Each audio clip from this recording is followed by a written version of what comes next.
West Virginia's two highest recruits in basketball absolutely dominating right now. One person calling former or five-star Miles Sadler the best player in the nation right now.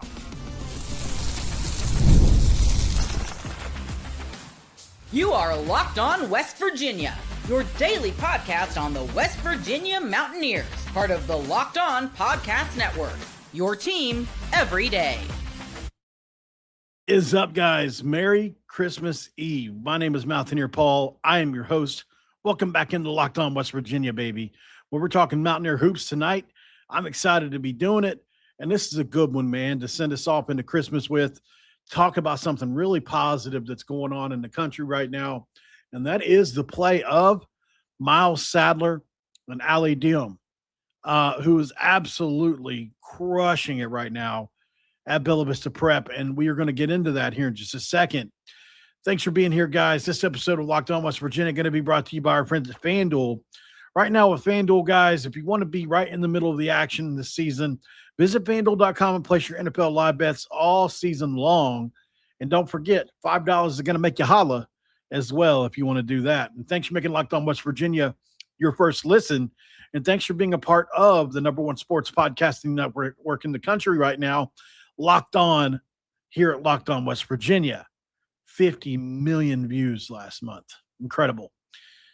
All right, so what we're going to be talking about, obviously, is the dynamic duo of Aliou Dioum and Miles Sadler, the 5- and 4-star combination teammates that are coming to West Virginia next year. And we're going to look ahead a little bit and see, can they deliver a Big 12 championship to West Virginia? No, I'm not playing when I say that.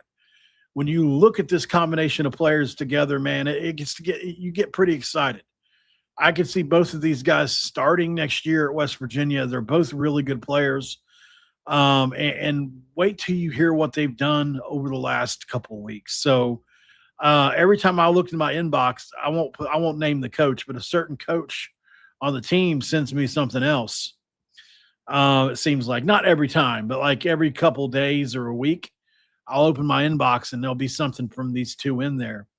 And, I'll look at it and I'm like, dang, that's cool, So, but I think he was like, man, we going to talk about my boys, So here I am, right? I'm talking about them. And they deserve it. I mean, dude, this is not charity work. I mean, it's not. It's literally they've done this for themselves. Let's do some performance breakdowns over the last week or two here, because obviously we'll start with Miles Sadler, our marquee 2026 commit, top 10 national prospect, ranked as either number one or number 2 point guard in the class, depending on who you ask, continues to solidify his status as an elite, game-changing point guard for Bella Vista Prep there in Arizona in these high-level prep tournaments. And his recent performances have showcased explosive scoring outputs, high IQ, high playmaking ability, and the ability to dominate bigger players despite his 5'11" or 6-foot frame through speed, craftiness, and tenacity. One of the best on-ball defenders, if not the best on-ball defender in the country, and he gets it done through offensively specifically. He's got elite burst, but also he can change speeds. For a guard, being able to change speeds is literally everything. If you can't change speeds well, you're not going to get a lot of separation. When Miles Sadler wants to shake you off of him or get some burst, he's going to do it, and there's nothing you can do about it. We'll show you some tape on that. At the City of Palms Classic, we had some of the best players in the country in the tournament on December 21st. Statement win for his squad. Miles erupted for 25 points, 7 rebounds, and 4 assists, and led Bella Vista to a commanding victory. And he attacked relentlessly off the dribble in this game. He finished through contact. He created for others with precision passes, which you'll see. And if you look at what scouts said about this, they said, listen, man, he's begun to solidify himself as maybe the country's best player. More than one person is saying that now, guys. We might have the best player in the country coming to West Virginia next year. And it's amazing, to be honest. So his ability to penetrate defense as a smaller guard, he uses his quickness and change of pace to get into the paint at will when he wants to. This is a complete performance, and it's really, one of the nation's top holiday tournaments as well, which kind of further cements your reputation as a clutch, high-impact player. At the IBL Scholastic League Showcase, he was on fire in that one. He went 16 on an ultra-efficient 6 of 8 shooting night in the first half alone. Within the first 16 minutes of action, he controlled the tempo with elite speed, dribble command. He was throwing big-time full court passes on the money, almost hockey-style assists, and really just displays a superior basketball IQ to whoever is trying to guard him, normally resulting in abuse. That's right. Miles Sadler abuses people. That's what he does. He bends them over his knee, he pulls their pants down, and he spanks their bare ass. That's what he does. He's that good, and nobody can touch this dude right now in high school basketball. And look, here's the other thing. No other player reached double figures while he was the one cooking. And in my opinion, dude, like his presence dictated the game's flow in this game. He got a technical foul for flopping, which was wild. I had to go back and rewatch the game because I don't like just watching highlights of games. But under the new rules in high school, they've got an emphasis on flopping this season. So he didn't get to play the final 13 minutes of the second half. So it did shift the momentum without him on the floor. But, he would have had an even another 20 or 25-point game in that game. But even in limited minutes, he was the best player on the court by a wide margin. Dioum was probably not as featured in this game, but he, I don't know if he didn't play or what. I didn't see any stats for him in this game. But, obviously he's going to play. Maybe he was Miles in a different team, or I don't know if he's playing for AAU with this guy. I have to go back and look again. I forget. But, the stretch that he's having right now against top competition, averaging 20-plus points a game with strong ancillary stats too, pound for pound, he is really making a case for being the best player in the country right now, guys. He really, truly is. I'm not just saying that. Miles Sadler is going to potentially be one of the best players we've ever brought into Morgantown, man. I mean, wait till you see the tape on the kid here in a minute. It's truly impressive. Aliou Dioum, obviously a 4-star and also on the borderline of that 5th star, has been really good in the City of Palms Classic. He delivered an efficient 12 points, 4 for 5 from 3, and he's 7 feet tall with 6'11". He was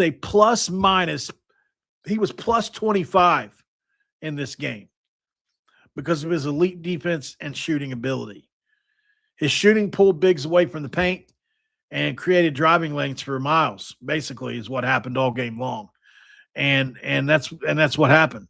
So he contributed on the glass and on defense as well with his range, reach, and energy. And I think, this was a massive progress in his game. And you watch him shoot it, it looks good right now. He's emerging as a true stretch big who spaces the floor effectively while running the court and finishing plays like he always does. And you pair him up with Miles, man, their chemistry was evident in this win. So I think his role is more efficiency than volume right now, but it's impactful. And the plus 25 cannot be ignored. He's going to be one of those guys, if he develops correct, he could be just as impactful as Miles. I'm not kidding. Let's go to break. We'll come back and watch the highlights from these performances. You'll be impressed. Next. Of course, we got to talk about our friends at FanDuel right now. Why wouldn't we? When it comes to FanDuel, guys, you need a little bit of $5 that is going to make you holla. When it comes to that, though, seriously, in all seriousness, FanDuel is getting it done right now, man. If you want to be in the middle of the action this season, you have to do it with FanDuel. And I can tell you exactly why. NFL Sundays are going to move fast, right? One big play, and suddenly everything feels different. That's what makes live betting with FanDuel so exciting. You're not just watching the game, you're reacting to it in real time. With FanDuel, you can place bets as the action unfolds with every drive, momentum swing, and highlight moment. And live betting is best when the game starts to shift. A receiver gets hot, defense tightens up, or momentum flips after a turnover. FanDuel lets you jump into that moment with live spreads and money lines that adjust instantly. Live props update is here. Good Lord. Player props update as guys heat up. That's a tongue twister. You can bet next touchdown scores, drive results, totals, and more. And it keeps you locked into every snap, drive, and possibility. If you want to be right in the middle of the action this season with FanDuel, visit FanDuel.com and place your live NFL bets all season long. Where the game with FanDuel, where the game moves fast, so can you. In segment 2, we're going to crack open an icy cold dew, Christmas Eve style. I'm excited about it.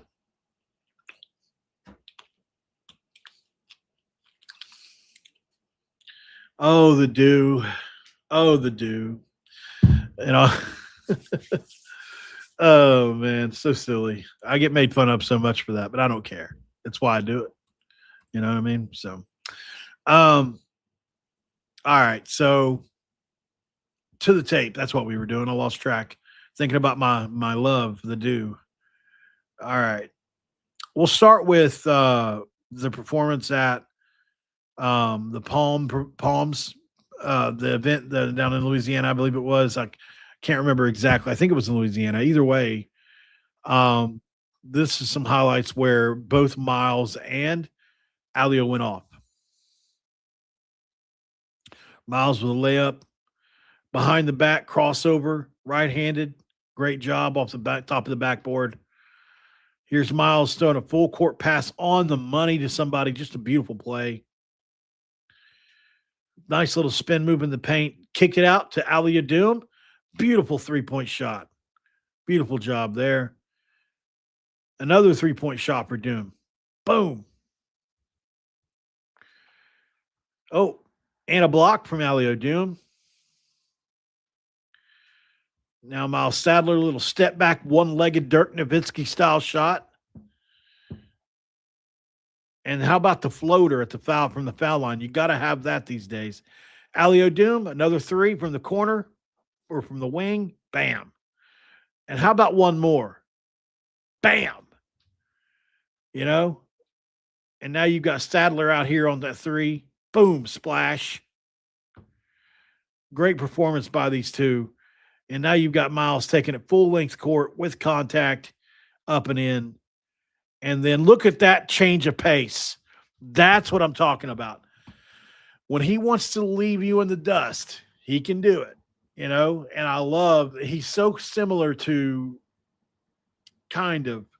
he's like a mixture between Amari. Now, I don't know.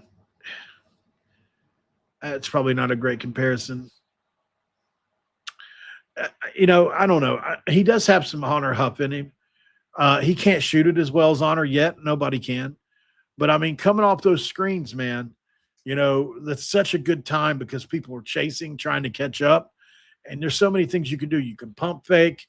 You can step back and cross over. You can step back, crossover. You can do all these different moves. Or you can pump fake and go, which is what Miles did there at the end, which created a lot of separation for himself. He's just so crafty at his size. Here's some other tape. I think this is just of Miles here. You can see him with the left hand, the spin move, right hand off the backboard. Great job there. Here he is coming off the screen, foul line floater. Bam, beautiful job. What about a three? Beautiful, perfect. Here he is. You see him using his body to shield himself and get that thing off. Left-handed. Look at him change speeds. Great job there. Behind the back crossover, right-handed layup. You see the craftiness, guys? And there's that one-footed Dirk Nowitzki style again. In the open floor. Great job there in transition. Out of the triple threat. He just muscles it in there. Full court pass. Great job there too. coming off the screen, he's tough off that screen, man. It's funny because he's not the biggest guy. We've talked about it. He's 5'10", 5'11". He's not really throwing the thing up and doing windmill dunks or anything like that. But I just sometimes wonder.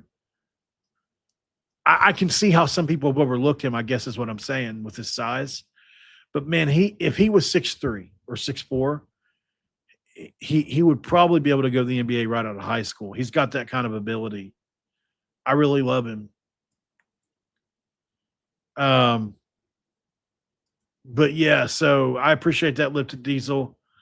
Cody might jump on here live now. Come on. I told him to come on. So Cody Stovall might jump on, guys. He's currently, well, let me ask him. Cody, can you hear me? Yeah. Can I tell people what's going on or no? Yeah, that's fine. What are you talking about right now, buddy boy? A little basketball. So the future is bright in the Big 12. But I tell you what, BYU is probably a team that doesn't get talked about enough. Last time you and I were talking about some of the Big 12 basketball and the quality brands, I forgot to mention BYU and the fact that they have the best freshman in the country, arguably the best player in the country. There's no doubt about it. Yeah, there's no doubt about it, man. I think they're getting ready to play. They just beat, what was it, Eastern Washington, I think it was, or something like that. They haven't played anybody in a couple of weeks, but yeah, they're beating everybody. I think what's their record right now? Let me see. Yeah, they're 12-1. So that's elite. Cody's in the hospital, guys. It's Christmas Eve. I feel bad for him. He doesn't want any sympathy, I'm sure, but just keep Cody in your prayers right now. Do it. He deserves it. So. But yeah, so what we were talking about is West Virginia's five-star guard dominating right now. Have you ever heard of somebody having a plus 20, a plus minus, a plus 25? Like how hard is that even? I don't think, at least statistically, into this point in the season, right? Somebody doing something like that for a 5, 6, maybe even a 10-game stretch is reasonable. But yeah, I do think that you're seeing everybody about to get into the heart of their conference play, and to have a team already performing, or a player already performing like this going into conference play, it's very rare, and it accentuates again that the Big 12 is back to where it's supposed to be. The SEC got all that love last year because they got 13 teams in the NCAA tournament, and then statistically, they didn't do much with it, but they did win the Natty. So you got to tip your cap to Florida.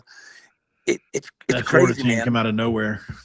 Well, we talk about how intense Big 12 football is, but again, as I said the other day, I think basketball this year is going to be far more insane, and there's going to be probably 2, maybe even 3 Big 12 teams that do not get into the dance. Even if we get 9 teams in the NCAA tournament, I think it's very conceivable that the 2 teams that do not get in the Big 12 are good enough to make an NCAA tournament run. That's how crazy the Big 12 is going to be this year. Yeah, I agree, man. It's going to be pretty wild. Looking at the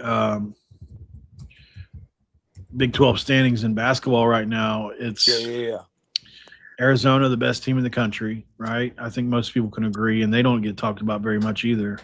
No, you're right. That's another team, just like BYU, that for whatever reason we always talk about, or I do. It's because of the time Texas zones. Tech, the Kansases. I think it's a time zone thing. That, and I think last year the new additions, the new booty crew, as I like to call them, of the Big 12. None of them basketball-wise has done a whole lot. Arizona traditionally is a power, and Arizona was very good last year. But I do think people forget that Arizona's in the Big 12 as it pertains to basketball. even us, Yeah. So as Big 12 fans. right now you've got two teams that are 12-0 in Arizona and Iowa State. Yes, sir. Then you get to the 12 and 11-1 teams. BYU 12-1.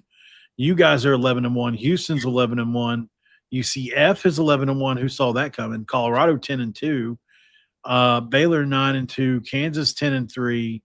TCU 9-3. Texas Tech 9-3. Arizona State and we are 9-4. Kansas State 8-4. Utah 8-4, and then Cincinnati, worst team in the conference, at 7-5. Yeah, the worst team in the conference is 7-5. I think you hit the nail on the head. And the beauty of it is again, it's the meat and taters, right? The strength of the schedule that a lot of these teams have beaten.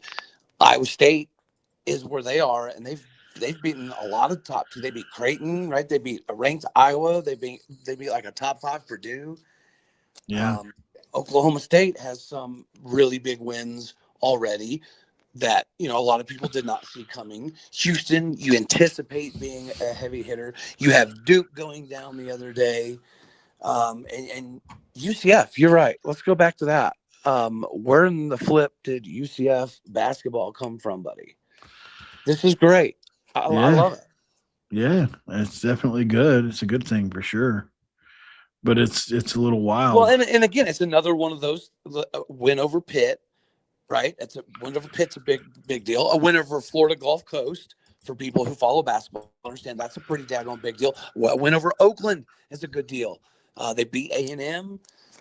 They lost to a very talented Vandy team, and they lost to an undefeated Nebraska squad. That's hard to beat. You look at like Vanderbilt and company right now in the Southeastern Conference, which is crazy. They're undefeated right now, 12-0. Georgia's 11-1. You can't tell me. Listen, NIL has totally transformed the sport. Vanderbilt should be in the college football playoff, and they're 12-0 in basketball right now. They're living their best life right now, aren't they? It's pretty spectacular, I have to admit. And you know what? This was not on your docket today, and this is coming out of left field, but that's okay. You brought me on here to take a little bit of left field action. Yeah. Can we talk about what is happening with Utah? And this is precisely why there's such a contentious relationship with Utah fans. There's so many, and now obviously there are sensible Utah fans as well, right? Plenty of those. But dude, are you not seeing this outpouring of Utah's crazy need to jump all over backing Oregon in the Pac-12? Like, what is happening? I know it's random, but this is insane. Yeah. Dude, why do they hate us so much? You know what I mean? Well, and you're seeing other people discuss how, like, there's some Utah fans that are talking about how, that they cannot root for Texas Tech, even if it's for the money or this and that and the other.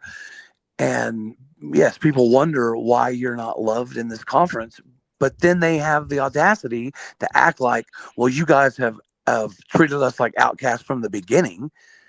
But why did they get treated like outcasts from the beginning? Because they were the ones saying they were way too good for the damn conference the whole time before they even got in, and they just completely ignore it. It's the craziest, damnedest thing. And there's no way that Brett Yormark can look at it and see that 99% of the Big 12 helps each other. They back each other. They support each other. They cheer for each other, except for one. And it's the one team that's not even good enough to win the mother effing league. Has Utah won the Big 12 in anything? Any sport? No. Okay, but they act like they are so superior that, of course, they're going to root for Oregon. Because they were there's just nothing, Group of Five not even a decade ago. And well, they act like there's nothing in the Big 12 worthy of their time. It's insane, bro. It's insane. I want to sometimes repeatedly throat punch some of the Utah nonsense I see on social media. Yeah. Let's go to break really quick, guys. We'll come right back with more with Cody Stovall. All right, we're back here, Locked On West Virginia, segment 3 with Cody Stovall, who is currently spending his Christmas holidays a little under the weather in the hospital. Wishing him the best, man, and thank you for joining in with us as we're talking a little college hoops right now and just in little Utah right now. Obviously, they're desperate need to both get out of the conference and win the conference by going private equity, being the first team to do it, basically. Shows their desperation. Yeah, Their but coach, I think it was a big move. I think it was a good statement. That actually, Paul, that might be the only strategically important thing they've done in the Big 12 on or off the field. Yeah, it's just how long are you going to have this advantage? Like how many teams are going to follow suit now?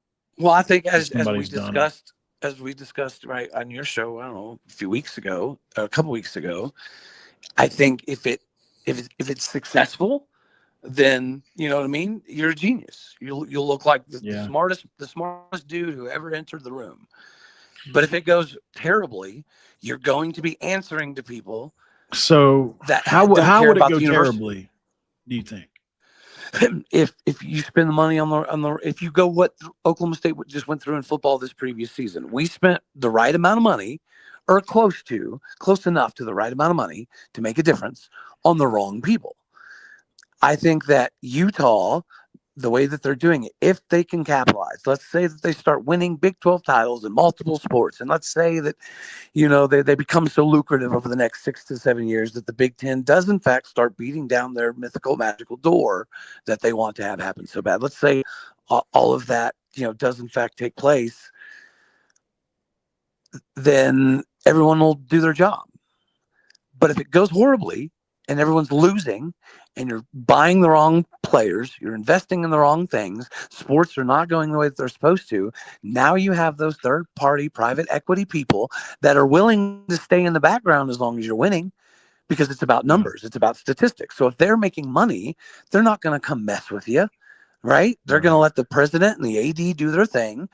But when it starts becoming a bad product, when the profit starts becoming a little bit skewed in the next 5, 6, 7, 8 years, those people that are okay with being in the background when you're successful, they're going to start having demands when you're not successful. And because they're the ones technically giving the money and you kind of know it, it's inevitable that that's how corruption, I'm not saying corruption is going to happen, but the layerings of corruptible crap happens that way. What would be so funny? Because eventually those people are going to start telling the president, hey, you've had 3 losing seasons. I know I don't really get to publicly make decisions, but you better start firing these people X, Y, or Z. It's inevitable. That's the downside if it goes bad. What would be funny, though, is if they get this $500 million and then the president puts it in an executive order, or somehow they figure out a way to collectively bargain it, and salary caps goes on all of it. And then they're just stuck with the debt. Speaking of inevitabilities, that has to happen, right? I love the idea. I think most everybody loves the idea of NIL, rev share, transfer portal to some degree. Like the concept of it's supposed to be about giving players more opportunities and more universities, more access to more players that want more opportunities. But it's done that. It's so skewed. Yeah. It's so jacked up. The haves and the have. It's funny because it's like the haves and the have-nots are just different now. They're still haves and have-nots. You know what I mean? Now all of a sudden, Vanderbilt's a have. When they were always been a have-not. Yeah. And the haves from before still ain't gone anywhere because for they were always rich to begin with. Yeah. I mean, I do. Yeah. No, I think that somebody needs to step in. We've been asking for guardrails. They put kind of guardrails on it, but like you got the stuff. Isn't Diego Pavia and somebody else still suing the NCAA for another year of eligibility as we speak? And it's another big name quarterback, I believe, that is joined in with Diego Pavia. Yeah. Oh yeah, I think it's Brandon Whedon. You meant Alan Bowman. But Alan I'll Bowman. take it. Yeah, dude, it's something absolutely has to happen. But again, going back to your private equity point, it's the same thing the Big 12 did. So again, kudos to Utah for being ahead of the curve. Kudos to the Big 12 for doing it. But if it's applicable for Utah, it's applicable for the whole conference too, right? If it's a good product and everybody's making money, even though it's not, not every team. Do you think every team in the Big 12 is going to opt into that or no? If it in fact comes to full fruition, or do you think there's going to be some Big 12? No, schools I that don't think say, every I don't team. want to do No, it? I don't. No, I Okay. don't. Why would Texas Tech? Why would BYU? Yeah, I don't think so. I mean, it just depends. I mean, Cody Campbell's able to fund them till he wants to not. So Yeah, but even that has limits, right? Like, does it?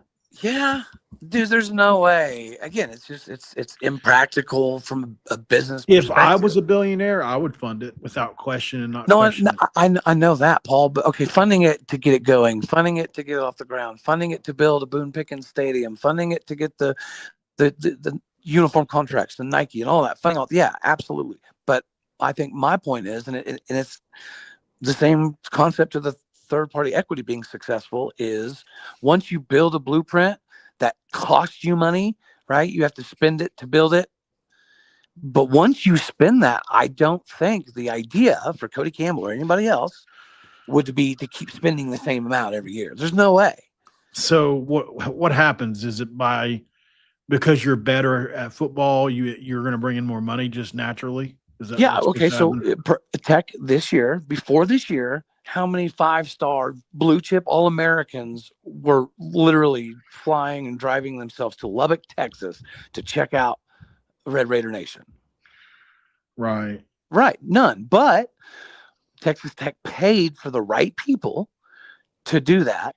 And so now those 5-star 18-year-olds are like, well, holy shit. If Texas Tech has 3 of the top 10 best defensive linemen in the United States of America, maybe I should go check that shit out. Yeah. And so I think they built it and people have come and it's been successful. So now instead of this year, they spent 28, maybe 30 million. Let's just pretend it's 30. This upcoming season, I would imagine they've built enough cachet and respect that they could get away with spending 23 and have close to the same product. Because now, instead of paying 5 stars to become interested in Lubbock, now you've got 18-year-old high school kids that legitimately dig Lubbock. Right. Yeah. So you don't have especially to if they overpay win as much anymore. Especially if they win the Natty. Even if they win, dude, even if they beat Oregon, come on, nobody outside the Big 12, for the most part. Is that a real narrative? People think that? People think that Tech's going to get beat by Oregon? Yeah, I think so. I think That it's primarily blows my mind. Big 12 people. It's Big 12 people. Maybe and we are misjudging them. I don't know. Misjudging who? Taco Reckham Tech? Yeah. No, I mean, look, I think obviously it would be great for the league if we won the national championship. Hell yeah. Would it really change much? Yeah, it would. Yeah, it would. It would if other teams are able to replicate it, right? Because right now the running joke had been all season from other fan bases has been Texas Tech is trying to buy their way into some semblance of legitimacy. Okay, cool. They did it. It worked. Or it's Why working. didn't nobody say that when Ohio State does that? Ohio State did that last year. Well, they did at one point in time, right? Yeah. Whenever they were heavily investing in Maurice Clarett and Jim Tressel, or that era of stuff, it was different than NIL and Redshirt, but it was still being done. To the same levels. But again, it was built, right? There was a foundation that was built then by Tressel going all the way back. So I do think that every team has the capability, and it does. Every team has roots. It's not like every team has always had the same amount of money to be successful 24/7. There's cachet moments. And I think Tech got their cachet this year. If they beat Oregon, then the blueprint is set, and people can make fun again. People in the offseason can say, well, every team in the Big 12 is going to try to copy Big Brother Texas Tech now. And they're right. Okay. But the team that does it can then in a year from now be like, holy shit. National analysts can be like, Texas Tech proved everybody wrong last year. Now Texas Tech and enter name, right? Texas Tech and Houston, Texas Tech and BYU. Eventually, the door is going to get kicked open. And as long as we have capitalization moments, I do think we will get the street cred that we're looking for. What we cannot have happen is what TCU did in the national title game. Right? Getting to the Natty doesn't matter if you get skull drugged by almost 60 points. I don't think they're personally. I mean, but yes, I think if Tech wins the Natty with the blueprint they've set forward, if any of us, Oklahoma State, West Virginia, K-State, KU, if anybody can replicate what Tech did, and next year we have 2 teams with 5 NFL D linemen. I mean, do you know exactly what it is that they did? Because what Chris Lebel told me was they didn't use Power 4 players. That's not true at all. No, he said they only have 4 Power 4 starters that are players that are okay, but other stars. So Romello Height came from what? Georgia Tech. Tech. But the point, and David then Bailey they have David Bailey came from Stanford. Yeah. But what they did was they got the very best group of 5 players potentially available. Oh, that makes sense. You know what I mean? And I mean, it's not like they were basically, like I said on my show earlier, they were Power 4 players masquerading as G5 players and Texas Tech bottom. Right, you know what I mean? They just didn't get noticed until then. Yeah. So, that's the kind of because there is still a difference in getting if a guy has 1,500 rushing yards at G5 and a guy has 1,500 rushing yards at West Virginia, the guy from West Virginia is going to cost probably, let's say the guy at G5 is going to cost at least $1 million. And the guy, just for as an example, I'm not saying this exact, but you're probably paying at least 1.5 times more for the Power 4 guy, right? Yeah, if you're a Power 4 dude with over 1,000 yards, you're getting $1 million at least. Right. Yeah. If you're elite, if you're elite, you're getting from 3 to 5 right now. Yeah. Quarterback specifically. Yeah. It's definitely an interesting thing. I'm curious to see how West Virginia, Oklahoma State will approach it. Obviously, you guys are in our situation from last year, almost exactly. Yeah. Outside of the retread hire. No, I think I got you. Correct. But you have a better team to work with than Rich Rod's was, I think. Rich Rod's team won a conference championship, but it was in the Sun Belt. You guys won a conference championship, but it was in the American, which is a step up, right? Well played for you. A half a step up. Anyway. Yeah. Well, and it's very evident that North Texas does have a handful of legit P4, D1 All-Americans. They do. Like Drew Mestamaker would be good anywhere. Caleb Hawkins would be good anywhere. Wyatt Young would be good anywhere. Sadiq Clements would be good anywhere. You know what I mean? Yeah. But outside of that, there's typically going to be a talent gap. And the hope would be if you take some of Oklahoma State's talent. I know Wendell Gregory has entered the portal. I get that. But if you take some of those Wendell Gregory, Deshaun Brown, Rodney Fields, LaDainian Fields, if you take those type of guys to go alongside the legitimate P4 D1 All-Americans at North Texas, right? You might have a bowl team. 6 or 8 wins next year. Yeah. Yes. Yeah. I'll tell you, if I were Oklahoma State, I'll tell you what I would do. I would do what West Virginia did in this sense.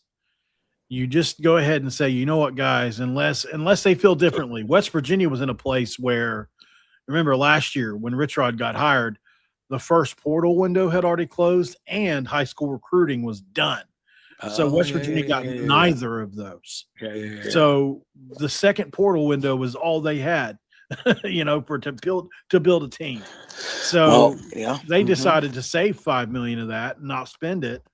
And that's why you have at one point the top recruiting class in the Big 12 with multiple 4-star flips on signing day and potentially a $20 to $25 million roster coming in this year. Well, I tell you what, man, there's some tense moments in Stillwater right now, right? There's some butts puckered at the moment because you are seeing an exorbitant number of dudes enter the transfer portal, and When you know, and really good huh? ones. You got Segrin, that, yeah, exactly, yeah. No, but the first couple McKinney, weeks, Segrin the first couple weeks were people that were it being sucked to asked to lose. leave. Not all, but just in general, right? You had a few guys that it sucked to lose them. But the last week, you've lost a few massive pieces. You've lost a few of those, Drew Mestemaker size guys at Oklahoma State. But here's another thing. I'm glad you mentioned this. We have to take into consideration the actual portal stuff doesn't really start until like January 3rd, 4th, right?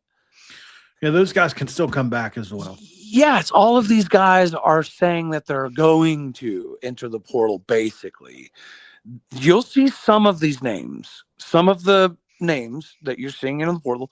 Maybe it's only 2, maybe it's only 3, maybe it's 5, maybe it's 1, who knows? But there will be a few of these people that do, in fact, come back because they don't necessarily want to, transfer. I get it. Doing what they're supposed to do. Yeah.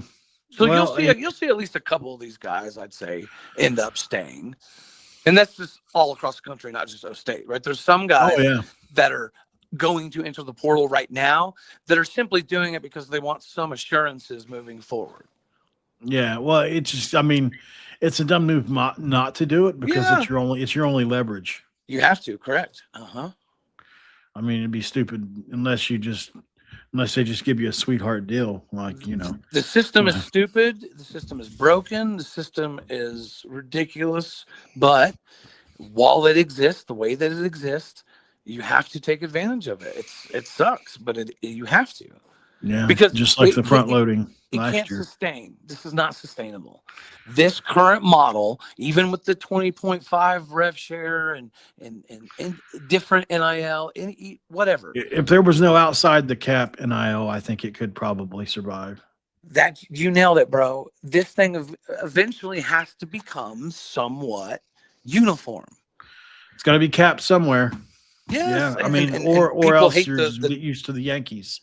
Like the dirty, nasty word you don't say, which is, like the unionization type thing. But these players, man, they're eventually going to have to make it to where they have more protections. And what that comes with is caps. You're right. There needs to be a rookie salary. There needs to be an average market for a starting P4 middle linebacker. Yeah. You know what I mean? I agree, brother. It's an inevitability. I think it has to happen. I think the NCAA knows that it has to happen. Yeah. But they're not going to help facilitate it anytime soon. They can't even scratch their own butt. That's it. You nailed it. Like I said, the butt puckering sometimes needs to go the NCAA's way, but it don't. Yeah. They don't give a crap about nothing. No, it only thing that's that is consistent about the NCAA is it always stinks. That's right. We got to run, man. We're way over. We're at like 43. Okay, yeah, that's probably on me. That's all good. I wanted to give you a chance to talk, man. I'm sure you were probably dying in there, just ready. Yes, yeah, no, and I greatly appreciate you because it was a good break from the monotony. Yeah, absolutely. Well, at least you get to order your food and stuff before the day before, don't you? Yeah. Well, and yeah, I can. I don't know. I was trying to bring up something positive about it. At least you get to order hospital food. Yeah, I'll tell you, man. I ordered some earlier, and goodness gracious me, it was horrendous. But it's okay. This is the beauty of when you have children, okay, that are headed off to college. You just tell them, I need different food, and it works out well. So cool. I'm ready to rock and roll, brother, man. Greatly appreciate you letting me get on here and invade your area of operation for a minute. I always love hollering at your fan base because you got some of the best in the biz, buddy. Holla to play when you see him in the streets. All right, guys. We will talk to you on the next one. have a Merry Christmas. 40, we're about 55, 54 minutes away from Christmas, and we will see you tomorrow when we do this all over again on Locked On West Virginia. Like, subscribe, share, and check out Locked On Big 12 while you're at it, as Drake Toll leads the conversation about the Big 12. And, I mean, he's putting up big numbers over there. He's pretty good. But, yeah, definitely go see him, and we'll see you tomorrow, guys. Merry Christmas, our peoples. Merry Christmas, and don't forget to cue those country roads.